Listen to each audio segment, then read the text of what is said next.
on reconnaît un vrai disciple de Christ lorsqu'il abandonne réellement sa propre vie pour suivre le Seigneur, c'est-à-dire lorsqu'il délaisse toutes les convoitises, qu'il abandonne sa famille, comme le dit la parole du Seigneur, sa famille, tout ce qui n'honore pas le Seigneur, pour vraiment suivre Christ.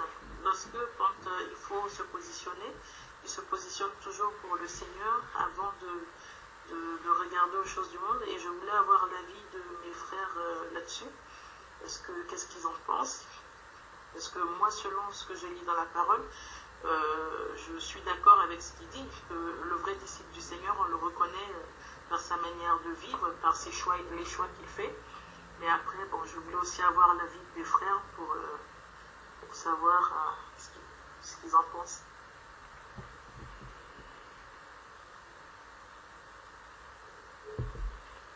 Bon, moi je vais lire juste un verset ou deux, selon l'inspiration du Seigneur, dans Luc chapitre 14.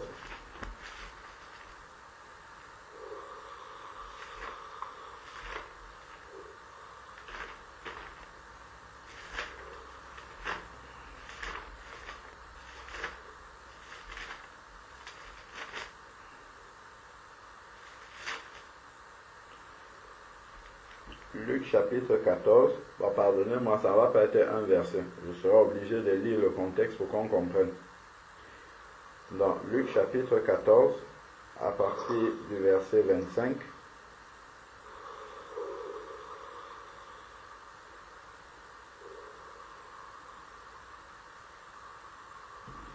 alors, il est dit, de grandes foules faisaient route avec Jésus. Le titre de ce passage dans ma Bible, c'est écrit comment suivre Jésus. On dit de grandes foules faisaient route avec Jésus. Il se retourna et leur dit. Donc, ce n'est pas parce qu'il y a beaucoup de personnes autour de la parole de Dieu, dans les assemblées, tout ça, que tout ça là, ce sont des personnes qui suivent Jésus. Voilà pourquoi Jésus va se retourner et donner une parole, et cette parole-là fait le tri directement. Il dit, il se retourna et leur dit, parce que effectivement, la chair humaine peut être flattée de ce que beaucoup de personnes, on dit c'est des foules qui le suivaient, il aurait pu dire waouh, merveilleux, il y a tellement de personnes qui croient en moi, il n'y a pas mieux que ça. Regardons plutôt comment Jésus agit. Il se retourna et leur dit, si quelqu'un, là c'est un message personnel. Il peut y avoir des centaines de personnes qui sont là, mais Jésus adresse un message personnel à chacun qui compose toutes les foules qui sont là. Parce que chacun doit prendre un engagement personnel. Ce n'est pas une affaire de masse. Nous suivons en masse. Nous suivons la vague. Non. Jésus leur dit, si quelqu'un vient à moi, il y a des foules qui sont là avec lui, mais il dit si quelqu'un personnellement vient à moi,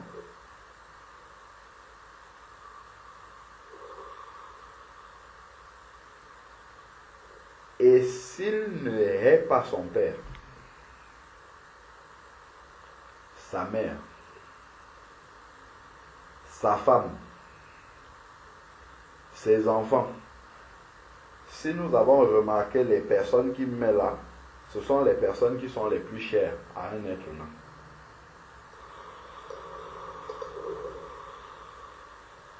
Le père, la mère, la femme, les enfants, les frères. Bon, là, on a fait le tour des relations les plus proches. Maintenant, la propre personne même, sa propre vie. Il parle de sa volonté. Si quelqu'un n'est pas tout cela, il ne peut être mon disciple. Il peut essayer, il peut faire semblant, il peut faire des choses qui voilent les yeux des autres, mais le Seigneur dit qu'il ne peut pas être son disciple. Jamais. Il peut être un religieux, il peut être de la foule, mais il ne peut pas être son disciple. Donc ça, c'est la condition que Jésus pose pour être son disciple. Bon. Si nous gardons un doigt dessus, j'avais dit un verset, mais pour expliquer ça, je suis obligé d'aller lire ailleurs. Donc, excusez-moi encore, mais pour que ça soit compréhensible, je suis obligé d'aller lire ailleurs. Donc, allons prenons par exemple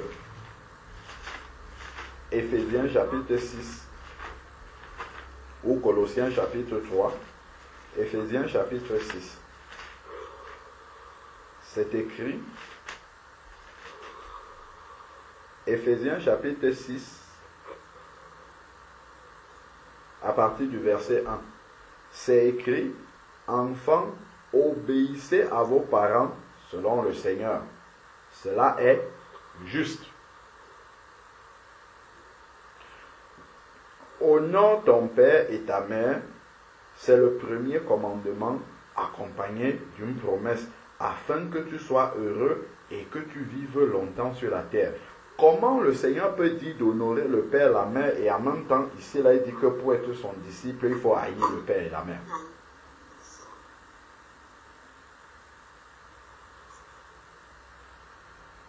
Cela peut sembler bien contradictoire. Le mot haïr qu'on a ici, il faut comprendre ce que ça signifie. Je crois que tout le monde a compris ce que ça signifie. Parce que c'est très simple. S'il ne hait pas son père, sa mère, ainsi de suite, jusqu'à sa propre vie, il ne peut pas être mon disciple. En fait, c'est que toutes ces personnes-là, il faut que le Seigneur se mette devant toutes ces personnes-là, dans notre cœur. Donc, si le père, la mère, la femme, les enfants, les frères, les sœurs, et même notre propre volonté, nous dictent, nous conduisent vers quelque chose qui n'est pas selon la parole de Dieu, je dis non. Et je fais ce que la parole de Dieu me dit. C'est ça que ça veut dire. Si quelqu'un n'est pas prêt à faire ça, il ne va jamais pouvoir être le disciple de Jésus-Christ. Jamais. S'il n'est pas prêt à aller à l'encontre de toutes ces personnes, toutes les relations-là, pour obéir au Seigneur Jésus-Christ, c'est qu'il ne pourra pas être disciple de Jésus-Christ. Parce que bien souvent, le Seigneur va nous confronter. C'est même la marche du disciple va nous confronter à des situations où on sera opposé à son propre Père. On va devoir prendre position pour le Seigneur. Ce que notre Père ne partage pas, si notre Père est encore vivant, ce que notre mère ne va peut-être pas partager, ce que nos frères ne vont peut-être pas partager, ce que nos sœurs, notre propre volonté ne va pas vouloir se plier aussi. Si on ne fait pas passer tout cela après, si tout cela ne paraisse l'amour qu'on a pour notre Père, pour notre mère, pour nos frères, nos sœurs, pour notre propre vie, cet amour-là, comparé à l'amour qu'on doit donner à Jésus-Christ, paraît être de la haine, en fait. La différence entre les deux. Nous aimons tellement le Seigneur et l'avons tellement mis à une place élevée dans notre cœur, que l'amour qu'on a pour, qui est un grand amour, aimer sa femme, c'est aimer comme le Seigneur le demande, aimer ses enfants, tout ça, c'est un grand amour, mais l'amour, c'est-à-dire, en fait, l'amour qu'on doit donner au Seigneur n'est pas comparable avec tout autre amour humain. Voilà, c'est ça que ça veut dire, tout simplement. Donc, quand quelqu'un s'engage à suivre le Seigneur, il doit être prêt déjà à savoir que si la parole de Dieu doit le séparer de son père, ce qu'on ne souhaite pas, il faut qu'il soit prêt à ça. Si cela doit le séparer de sa femme, de ses enfants, de sa propre vie, ses propres choix, ce que lui il aurait souhaité, la manière dont il se voyait dans sa vie, si le Seigneur a décidé d'autre chose, il faudra qu'il soit prêt. Dès le début, quand il s'engage avec Jésus-Christ, il faudra qu'il sache déjà qu'il peut être confronté à cette situation-là et qu'il est prêt. C'est ce que Dieu a fait à Abraham. Il a donné un fils à Abraham, Genèse 22, et après il dit, donne-moi ce fils-là.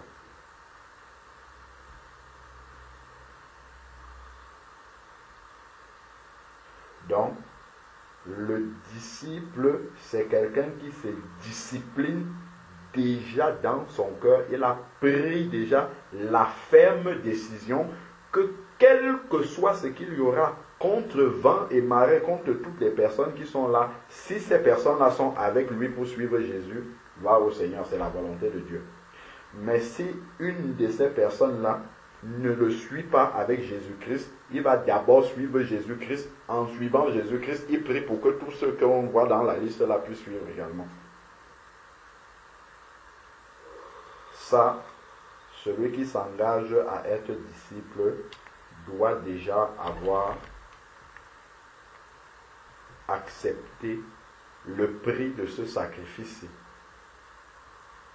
Sinon, il va aller de compromis en compromis. Quand le Père va vouloir aller à gauche alors que ce n'est pas conforme à la parole de Dieu, il va arrondir l'angle. Il ne pourra pas lui dire non, ça ce n'est pas la volonté de Dieu. Voilà ce que Dieu dit. Il va arrondir. Donc un disciple ne peut pas arrondir les angles comme ça. Il doit dire et faire ce que Dieu dit et ce que Dieu fait. C'est ça qu'il doit faire. Si la mère veut aller dans l'autre sens, si la femme veut aller dans un sens qui n'est pas celui de Dieu, le disciple doit être prêt à lui dire, ça ce n'est pas la volonté de Dieu, voilà le chemin du Seigneur et c'est celui que je vais suivre. Je t'exhorte à venir avec moi sur cette route-là. Ce sont les choix que le disciple aura à faire toute sa vie, toute sa marche avec le Seigneur. Il aura à prendre, comment dire, des initiatives, des décisions à suivre le Seigneur dans la volonté du Seigneur qui va souvent le mettre en opposition avec tous les membres qu'on a vus là. Voilà pourquoi Dieu nous prévient d'avance que si on veut être ses disciples, qu'on soit prêt, que ça nous coûte tout ce qu'on a cité ici là, l'amour de tout cela, on peut. Il faut qu'on soit prêt à perdre l'amour de tout cela pour suivre Jésus-Christ. Être sauvé, ça ne coûte rien du tout parce que ça a tout coûté au Seigneur Jésus-Christ. Par contre, être disciple de Jésus-Christ, ça nous coûte ce que nous avons vu là. Ça nous coûte nos relations affectives les plus proches et ça nous coûte notre moi. C'est ce qui est dans la liste là pour être disciple de Jésus-Christ. Donc voilà ce que je peux dire à propos de la définition biblique du disciple de Jésus-Christ. Et donc après il poursuit en disant, et quiconque ne porte sa croix. En s'engageant à être disciple, il faut être préparé à porter sa croix. Il y a une mauvaise définition que le monde a et qui est même aussi acceptée parfois par certains chrétiens qui n'ont pas bien compris de la croix, la notion de croix, porter sa croix.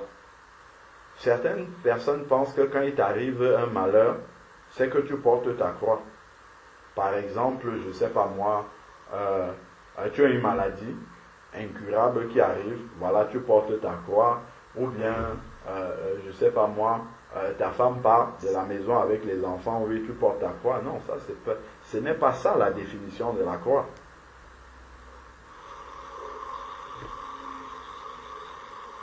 Lorsque Jésus-Christ est allé à la croix, si nous regardons dans Matthieu chapitre 24, Matthieu chapitre 16, quand Jésus-Christ lui-même va commencer à dire à ses disciples, il faut, je vais lire le verset pour ne pas dire en l'air comme ça, prenons.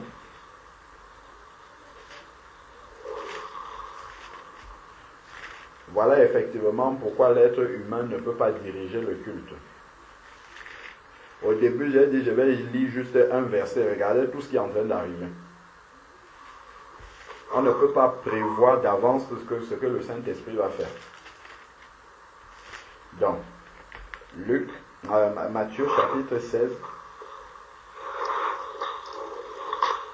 à partir du verset 21, il est écrit, Jésus commença dès lors à montrer à ses disciples. Vous avez vu ce qui s'est passé avec les disciples de Jésus? Bon. Rappelez-moi qu'on doit revenir ici. Parce qu'il y a autre chose qui me vient à l'esprit maintenant aussi. Allons d'abord lire ça. Prenons Matthieu, chapitre 4, verset 17. On va commencer par là, avant d'arriver à la croix, à expliquer porter sa croix.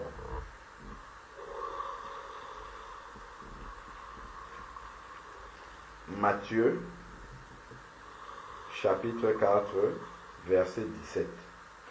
Donc Jésus sort du désert. Dès lors, Jésus commença à prêcher, repentez-vous, car le royaume de Dieu est proche. C'est la première parole que Jésus a prononcée quand il a commencé son ministère. Repentez-vous, car le royaume de Dieu est proche. Renoncez à votre ancienne vie afin de pouvoir hériter du royaume des cieux. Ça, c'est le début.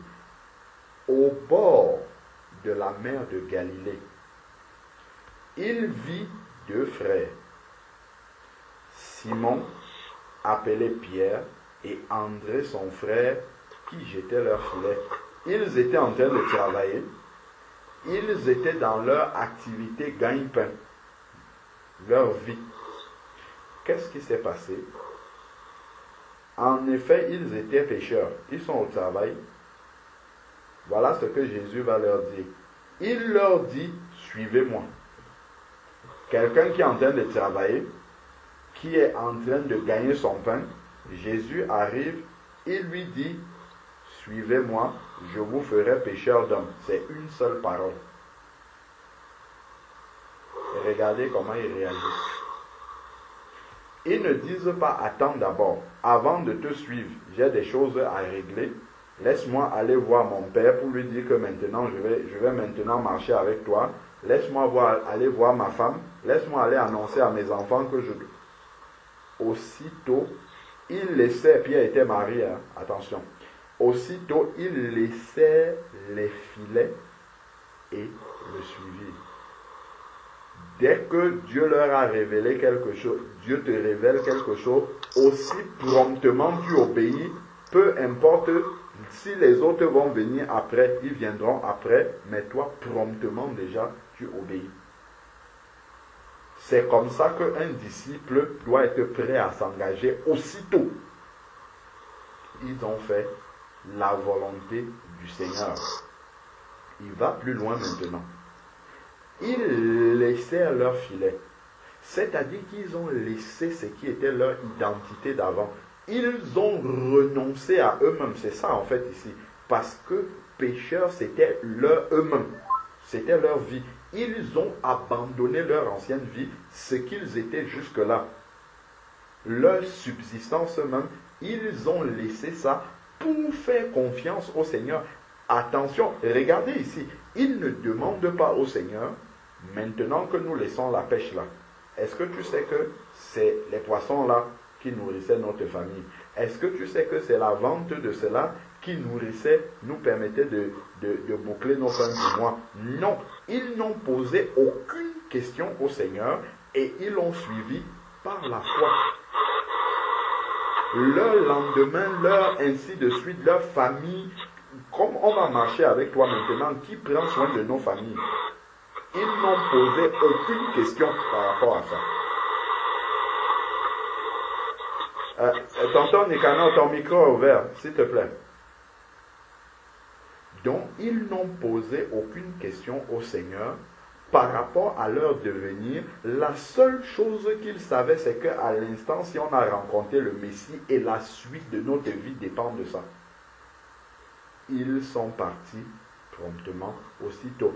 Voilà comment un disciple véritable qui veut achever la course, c'est de cette manière-là que dès le début, il doit s'engager. On voit que là, ils ont coupé net avec leur être, ce qu'ils étaient, tout ce qu'ils étaient avant, ils ont laissé, et ils sont partis par la foi pour la suite. Continuons, il y a un autre cas. Verset 21.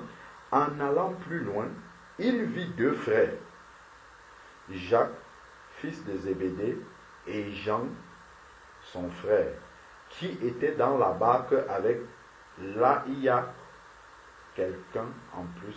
Zébédée, ce n'est pas n'importe qui, leur père.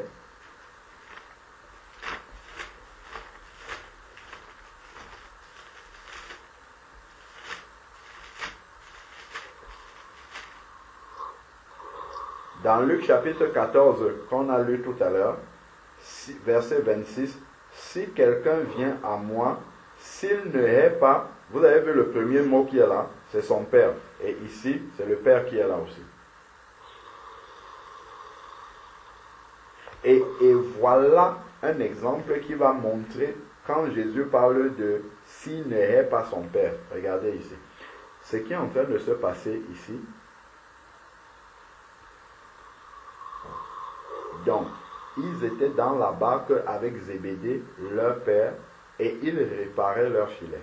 Ils s'occupaient du papa, ce qui est très bien et recommandé par la parole de Dieu. Il les appela. Jésus te met dans un dilemme comme ça, un test où il faut que tu prennes position tout de suite. Le papa est là, relation affective très proche, et il te demande de faire quelque chose. Il dit, aussitôt, ils laissèrent la barque. La Bible précise, et leur père aussi. Et le suivirent. Voilà le disciple qui, dès le début, a pris l'engagement d'aller jusqu'au bout et d'achever la course. Ce n'est pas quelqu'un qui va être retenu derrière par les relations affectives. Voilà pourquoi on dit souvent qu'on n'aime pas dans le sentiment, on aime, mais dans la vérité. Dès le début, oui, il pouvait s'occuper des Zébédée, c'est très très bien. Mais le Seigneur a dit, suivez-moi. Il y a un choix à faire. Et ce choix-là peut nous coûter très cher. Il y en a qui payent cher pour avoir suivi le Seigneur. Mais il faut que dans le cœur, qu'on soit prêt à faire ce type de choix-là.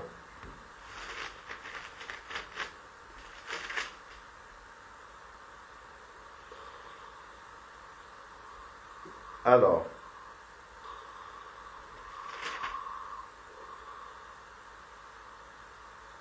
prenons un peu Matthieu, chapitre 8. Matthieu, chapitre 8.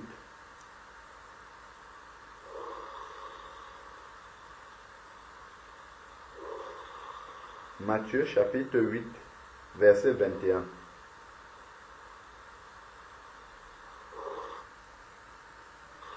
Un autre parmi les disciples lui dit, Seigneur, permets-moi d'aller d'abord ensevelir mon père. Ce qui est très bien. Mais Jésus lui répondit, suis-moi et laisse les morts ensevelir leurs morts. Ce sont des paroles fortes quand même. Hein. Quand on voit ça, on pense que on voit ça avec de manière physique. Mais ça, ce sont des images spirituelles en fait.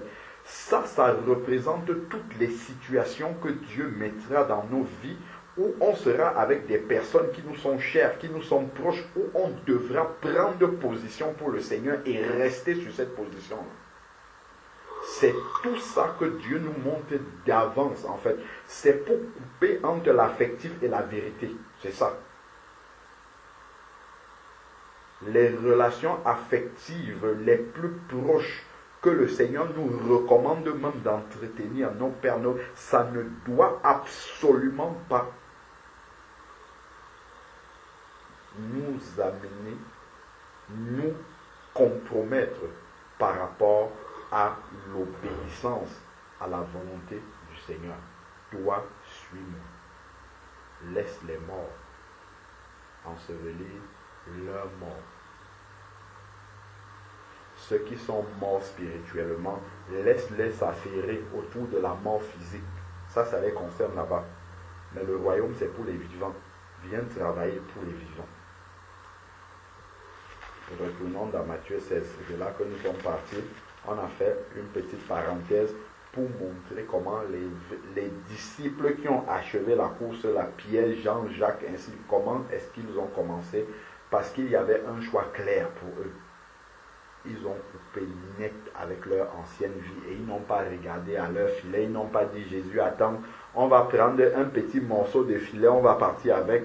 On ne sait jamais, on peut trouver la mer devant là-bas. On va lancer les filets, ça va nous aider à pêcher du poisson pour manger sur le chemin. Non, ils ont laissé leur filet là. Toute l'ancienne vie, rien ne servait plus à... Ils ont tout laissé et ils sont partis.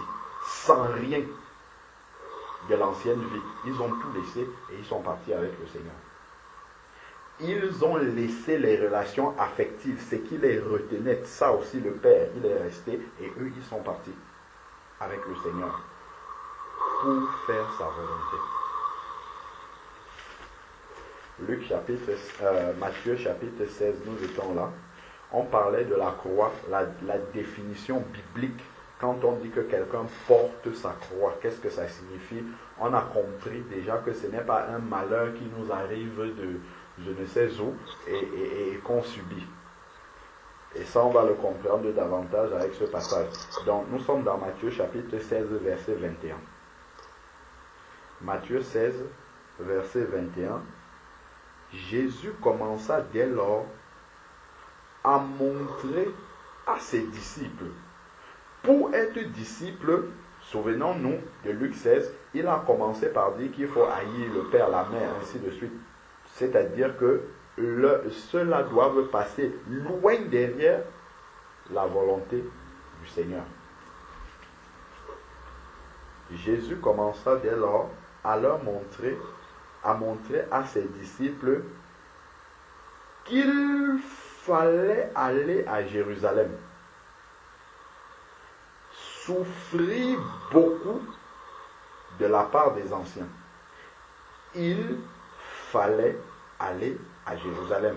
C'est une nécessité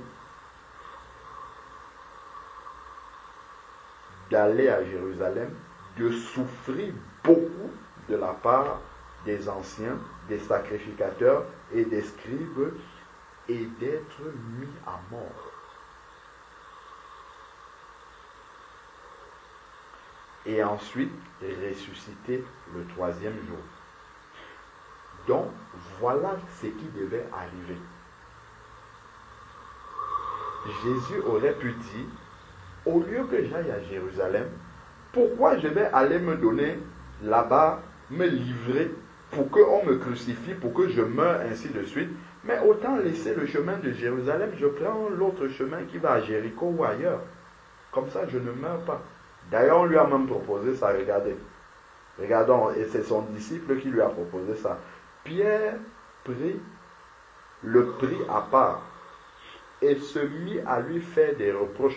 Pierre était tellement sûr en fait que c'est lui qui avait bon. À Dieu ne plaise, Seigneur, cela ne t'arrivera pas. Non, Tu n'iras pas souffrir comme ça jusqu'à mourir. Non, non, non, ça ne t'arrivera pas. Mais Jésus se retourna et lui dit, arrière de moi, Satan. Tu es pour moi un scandale car tes paroles, tes pensées ne sont pas celles de Dieu, mais celles des hommes. C'est à la suite de ça, et on va comprendre le lien avec porter sa croix. C'est à la suite de ça que Jésus dit, si quelqu'un, alors Jésus dit à ses disciples, si quelqu'un veut venir après moi, qu'il renonce d'abord à lui-même. C'est ça qu'on a vu dans Luc chapitre 14, à sa propre vie, s'il n'est pas sa propre vie. C'est-à-dire, s'il aime encore faire sa propre volonté, il ne pourra pas être disciple du Seigneur. Première chose. Qu'il se charge de sa croix et qu'il me suive. Voilà l'explication de ce que Jésus montrait là quand il parlait à ses disciples au début. La croix, en fait, est une souffrance. Mais ce n'est pas une souffrance qui nous arrive comme ça, dont on est obligé. Une maladie incurable, ça arrive, tu n'as pas choisi, ça tombe sur toi et tu dois la subir, point à la ligne. Ça, ce n'est pas la croix. La croix, la souffrance qui était là, Jésus devait passer par là pour faire la volonté de son Père. Il fallait qu'il accepte cette souffrance-là. Et si on va lire dans Matthieu chapitre 26, lorsqu'il prie à Gethsémani, il va dire, Père, s'il est possible que cela s'éloigne de moi, que cette coupe s'éloigne de moi, on parle de la souffrance là, mais toutefois, non pas ma volonté, parce qu'il était mort à sa volonté, parce qu'il avait renoncé à sa volonté. Jésus est le chemin, la vérité et la vie. Il nous montre le chemin. Jean chapitre 14 verset 6. Lui-même nous montre le chemin du disciple. Dans sa relation avec le Père, il nous montre comment le disciple doit agir. Ce qui m'aurait plu, c'est de ne pas aller à la croix, mais par contre, que ce soit ta volonté qui soit faite. Donc, la croix dont le Seigneur parle là, que quelqu'un doit porter pour être son disciple, c'est une souffrance qu'on accepte volontairement pour faire la volonté de Dieu. Ce n'est pas une souffrance qui s'impose à nous, c'est une souffrance que nous acceptons volontairement. Par exemple, tu seras injustement traité et tu vas renoncer à te défendre.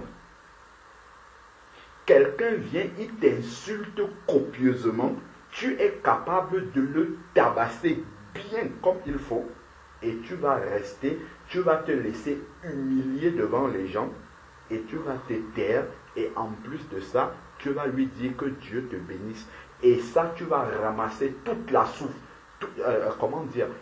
Toute l'humiliation de toutes les personnes qui te regardent là. Tu le fais parce que tu es un enfant de Dieu. Quelqu'un va venir t'engueuler bien comme il faut, te manquer de respect, te parler n'importe comment. Tu vas te taire. Tu vas souffrir intérieurement parce que ça, en fait, ça va découper ton orgueil personnel. Ton moi personnel va être tranché, touché au plus profond de toi-même. Mais tu vas rester tranquille.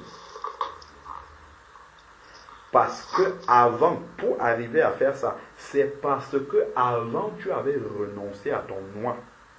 Si tu n'as pas renoncé à ton moi, qu'est-ce que tu vas faire? Et pourquoi tu me fais ça? Tu fais ainsi de suite. C'est ça qui va réagir. Mais si tu as renoncer déjà à ton moi pour faire la volonté du Seigneur.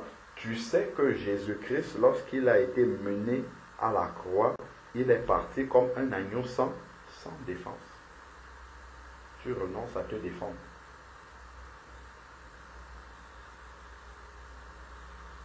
Et tu vas laisser. Je ne sais pas, je suis une femme je gagne 8 fois plus que mon mari, je peux l'écraser à la maison comme je veux, il ne peut rien dire parce qu'il ne ramène rien à la maison. Le Seigneur a dit, femme, sois soumise à ton mari. Je vais me soumettre, j'ai 10 fois plus de diplômes que lui. Je vais me soumettre, je vais souffrir de me soumettre, alors que je sais que si j'ouvre la bouche, il ne peut même pas parler. J'ai tous les arguments pour l'écraser. Mais comme le Seigneur a dit, femme, sois soumise à ton mari, je vais rester. Ça va découper mon orgueil personnel. Ça, c'est la croix, en fait. Ça va me faire mourir complètement à moi-même. Ça va détruire mon orgueil personnel. Mais je vais accepter ça parce que c'est la volonté du Seigneur. C'est ça la croix. C'est une souffrance qu'on accepte volontairement. Elle ne nous est pas imposée. Parce qu'on peut passer outre. Le Seigneur pouvait ne pas aller à Jérusalem. Il aurait pu ne pas aller à la croix. D'ailleurs, quand on lui a dit, si tu es le Fils de Dieu, descends, il va répondre à Pierre, si, d'ailleurs, quand les gardes sont venus l'arrêter à Gethsémane, Pierre va sortir l'épée comme ça et couper l'oreille de Malchus. Et Jésus lui dit, non, ce n'est pas comme ça, Pierre. Celui qui tue par l'épée mourra par l'épée. On ne se défend pas. Ce n'est pas un combat physique, il est spirituel. Et c'est par le renoncement qu'on va vaincre. Jésus a dépouillé le malin à la croix en triomphant d'elle. Il a triomphé des principautés, non pas en leur montrant par les coups de poing qu'il était le plus fort. C'est en se laissant mourir à la croix alors qu'il pouvait descendre de cette croix. Il a dit qu'il pouvait dire au Père de lui envoyer une légion d'anges pour le délivrer de là. Mais il s'est laissé mourir. C'est ça la victoire de la croix. C'est cette souffrance-là qu'on accepte pour le nom du Seigneur Jésus-Christ. Quand tous tes collègues vont se rebeller parce qu'il y a ça, on n'a pas augmenté de salaire, on a changé telle chose, tout le monde va s'énerver, on va écrire des pétitions, on va amener ça devant toi pour que tu signes, tu vas dire passez avec ça. Je suis ici pour le nom du Seigneur. Si on doit m'augmenter le salaire, le Seigneur le fera. Si on ne va pas le faire, le Seigneur fera aussi. Mais je ne vais pas aller entrer dans une rébellion quelconque pour revendiquer quoi que ce soit. C'est une souffrance volontaire que tu acceptes. Parce que tu veux que le témoignage de Jésus-Christ soit honoré là où tu es.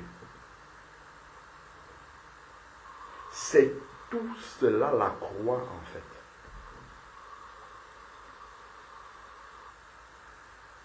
Et ça, c'est dans toutes les situations de la vie où nous avons raison sur beaucoup de choses, où on peut écraser les autres parce qu'on a raison, où les gens nous traitent injustement, ils nous accusent, ils font beaucoup, examinons seulement toute notre vie. Mais, comme Christ, parce que Christ vit en nous, et que Christ est mort à la croix, nous aussi, nous portons les marques de la mort en nous-mêmes. C'est le renoncement à la défense, le renoncement à sa propre volonté, le renoncement à la manifestation de la chair, en fait. C'est ça le vrai disciple, ma sœur. Le vrai disciple, ce n'est pas celui qui va dire à son père, je te hais, je suis Jésus, que ce n'est pas là que ça va se manifester. Ce n'est pas comme ça, c'est une image spirituelle de ce que tu vas vivre au quotidien avec toutes les personnes que tu vas rencontrer. Même parfois des frères et sœurs en Christ. Où il faudra que tu prennes sur toi. Où il faudra que tu acceptes l'humiliation. Que tu acceptes que les autres ne fassent pas ce que toi ce que tu trouves normal. Les autres ne font pas ça. Le Seigneur dit supportez-vous les uns les autres. C'est encore la croix. Tu vas passer le temps à appeler, à écrire à quelqu'un, il ne pense jamais à toi, il ne te rend jamais l'ascenseur, mais tu vas continuer à le faire. C'est une souffrance, tu le fais en souffrant, mais c'est une marque d'affection et d'amour que tu témoignes à la personne parce que Jésus te demande de le faire. Tu acceptes la souffrance de ne pas recevoir la réciprocité de cette personne-là parce que Jésus te demande de le faire. Tu vas le faire sans murmure. Tu vas le faire avec joie. Pourquoi vas-tu prier pour celui qui te persécute? Pourquoi vas-tu prier pour celui qui fait tout pour mettre les bâtons dans les roues et qui voit d'un très mauvais œil tout ce qui peut t'arriver de bien dans ta vie? Pourquoi tu vas prier pour lui? Pourquoi tu vas souffrir à pardonner à quelqu'un qui t'a fait du mal? C'est ça la croix, frère et sœur. C'est ça la croix. Et c'est la marque de la souffrance de Jésus-Christ en nous. Et ce n'est plus une souffrance dans la mesure où on le fait avec joie. Parce que, en fait, on sait que quand on fait comme ça, le cœur du Seigneur est réjoui. Quand quelqu'un vient, il t'engueule proprement en s'attendant à ce que tu l'agresses aussi verbalement. Il vient, il débite, tu le regardes, il parle, il finit. Tu lui dis que Dieu te bénisse. Ou tu ne dis rien du tout. Là, le diable est désarmé complètement. Mais ce qu'on voit, les choses visibles, la chair va vouloir s'exprimer, la chair et après sera satisfait, sera content. Tu as perdu le combat. La chair, ce qui est visible là, tu seras satisfait, tu seras content. Les gens qui ne lisent pas spirituellement vont dire waouh, tu n'es pas une poule mouillée, waouh, tu t'es défendu et tout. Ça, c'est le diable qui parle comme ça. C'est Pierre ici qui lui dit ne plaise à Dieu, tu n'iras pas à la croix. Tu peux éviter ça, tu peux te défendre. Tu peux faire autre chose. C'est ça le vrai disciple. Le vrai disciple, c'est celui qui meurt à lui-même, qui renonce de manière concrète dans les actes quotidiens de tous les jours. C'est quelqu'un qui renonce vraiment comment dire, qui accepte cette souffrance-là. Qui accepte de ne pas faire comme tout le monde. Parce qu'il veut donner un bon témoignage de Jésus-Christ. Et ces choix-là sont partout, dans tout ce que nous faisons. Il y a la marque de la souffrance de Jésus-Christ. Partout dans tout ce que nous faisons. Parce que le souci du disciple partout où il est, c'est de laisser le parfum de bonne odeur de son maître. C'est que le nom de son maître ne soit pas blasphémé. C'est que celui qui ne connaît pas Jésus-Christ, quand il le voit, qu'il dit celui-là, il est différent. Celui-là, il a quelque chose qu'on n'a pas. Celui-là, il est prêt à garder son calme. Même s'il y a la tempête autour de lui, il est calme. Il prend celui, il accepte et il avance. Et tout cela, nous devons avoir réalisé que Christ vit en nous. Ce n'est pas un verset qui est juste écrit dans la Bible, mais c'est une réalité spirituelle qui est vraie en nous. Quand Paul dit dans le Galates 2, verset 20, « J'ai été crucifié, et si je vis, ce n'est plus moi qui vis, c'est Christ qui vit en moi. » Ce ne sont pas des paroles en l'air comme ça. Ce sont des choses qui doivent se vivre au quotidien. Ce sont des expériences précises qu'on doit vivre chaque jour de notre vie. C'est ça véritablement prendre position pour Christ. Prendre position pour Christ, ce n'est pas simplement dans un débat dire que la Bible a dit ça. C'est de manifester la vie que produit le fait d'être disciple de Jésus-Christ. C'est ça réellement prendre position pour Jésus-Christ, c'est d'appliquer la parole. C'est de vivre cette parole-là.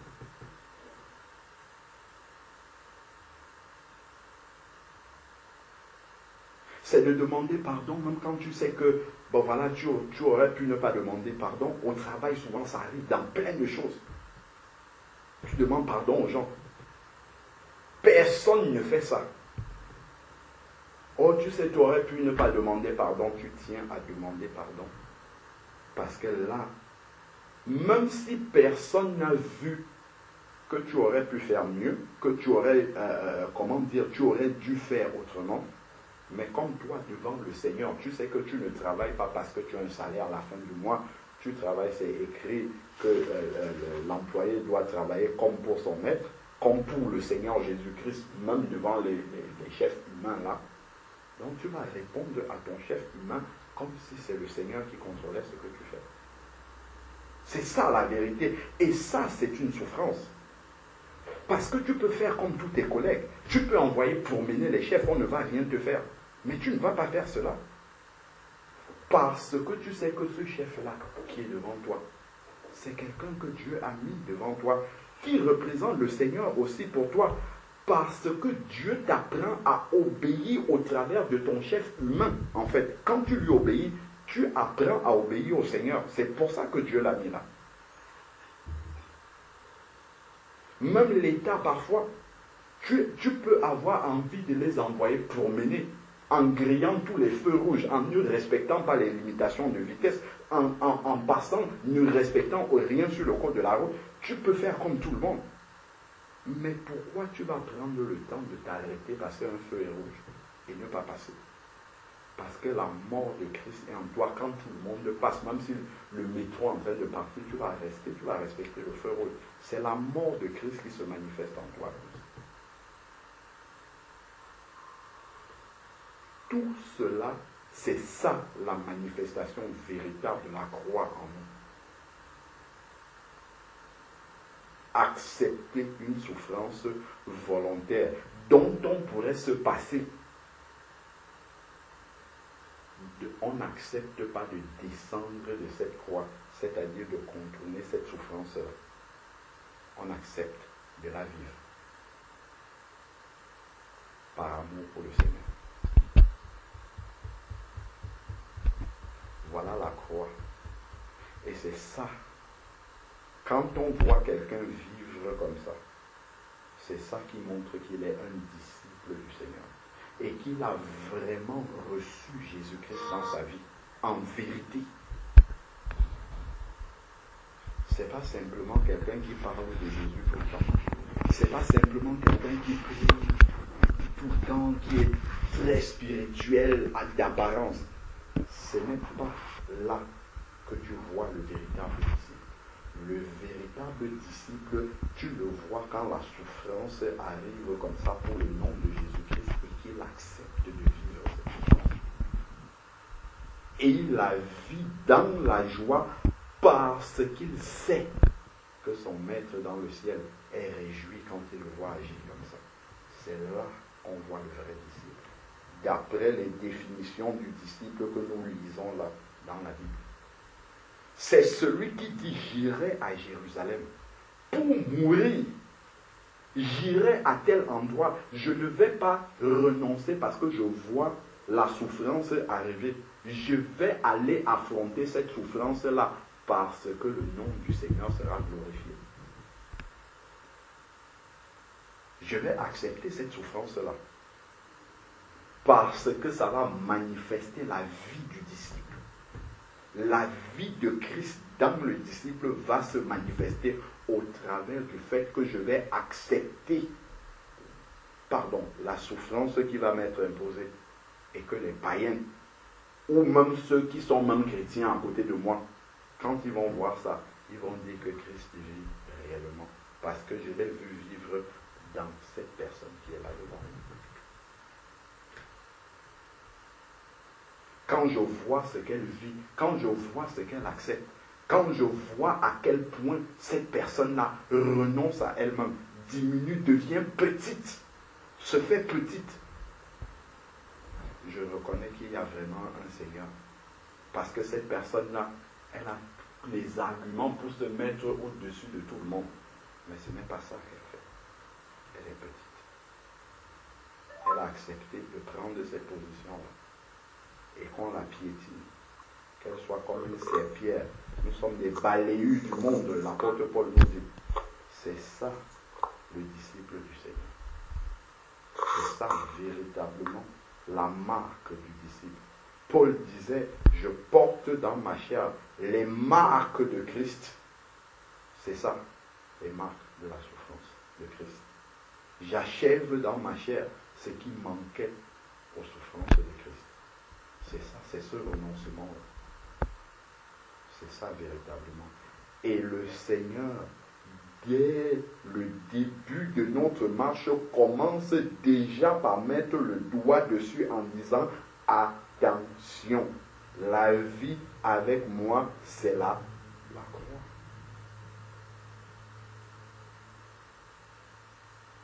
C'est ça qui était la vie de Jésus-Christ. C'est ça qui était la vie de chacun des apôtres, Pierre, Paul, Jean, Jacques, tous sont passés par là.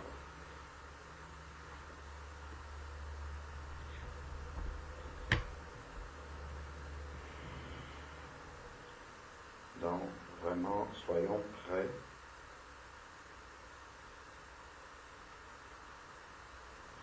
Vérifions bien, examinons bien si dès le début, nous avons déjà décidé dans notre cœur de renoncer véritablement à nous-mêmes. Parce que tout part de là. Si on n'a pas renoncé à soi-même, on aura toujours la tendance de se défendre, de défendre ses propres droits, de défendre sa cause, de défendre ses intérêts, de défendre, et tout ça montre que c'est, même si nous sommes enfants de Dieu, c'est encore l'enfant qui vit en nous. Il n'y a pas encore l'adulte spirituel. Il n'y a pas encore la personne mature.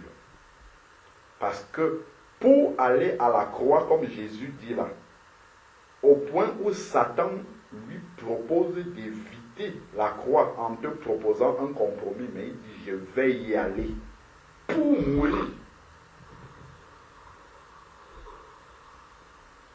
Ça, il faut être un disciple adulte.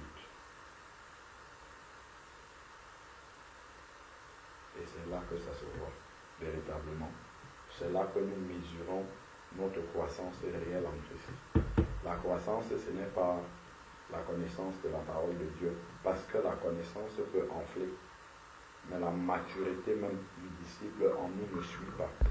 Ce que le Seigneur voudrait, c'est que la maturité spirituelle dans la connaissance des Écritures grandisse en même temps que nous manifestons la vie même de Christ, la nature même de Christ, cette croix-là, qu'elle soit de plus en plus grande en nous. Le don de soi-même. Donc, c'est vraiment tout cela que nous devons comprendre par rapport à la croix, sans laquelle on ne peut être disciple de Jésus-Christ. Amen.